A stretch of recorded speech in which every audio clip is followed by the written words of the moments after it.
سیاست میں اختلاف رائے بقائے سیاست ہے، مخالف رائے کو تباہ کرنے کی آرزو کرنے والا دور عارضی ہوتا ہے۔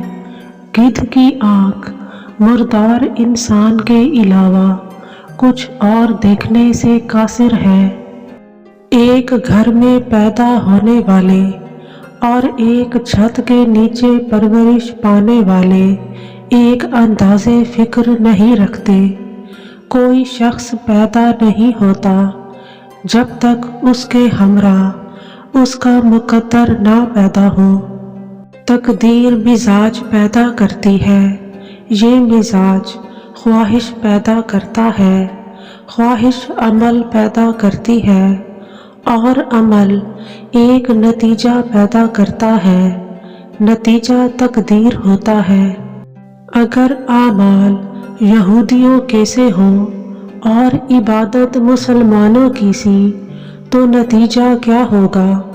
یتیم کا مال چھین کر حج کرنے والا ظالم حج کے ثواب سے محروم رہے گا۔ ہم نے محمود و ایاز کے درجے قائم کر کے عبادت ادا کی، اس لیے عبادت کی برکت زندگی میں شامل نہ ہو سکی۔ تقریباً ہر فرقے کے پاس ہر دوسرے فرقے کے لیے فتویٰ کفر موجود ہے۔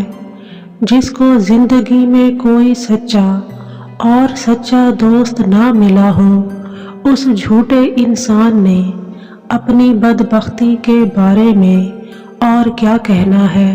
مسلمانوں کا حج مسلمانوں کے لیے وہ نتیجہ پیدا نہیں کر رہا، اس لیے کہ حج کے موقع پر زیادہ خرید و فروخت اس مال کی ہوتی ہے جو یہودیوں کا بنا ہوا ہے۔ جس انسان کا ملک میں کوئی دوست نہیں، وہ ملک سے دوستی نہیں کر سکتا۔ آسمانوں کی راہ ڈھونڈنے والا انسان دل کی دنیا ویران کر چکا ہے۔ بد اعتماد انسان نہ کسی کا رفیق ہوتا ہے، نہ اس کا کوئی حبیب ہوتا ہے۔ خوراک کے بجائے دوائی کھانے والا انسان کیا ترقی کرے گا؟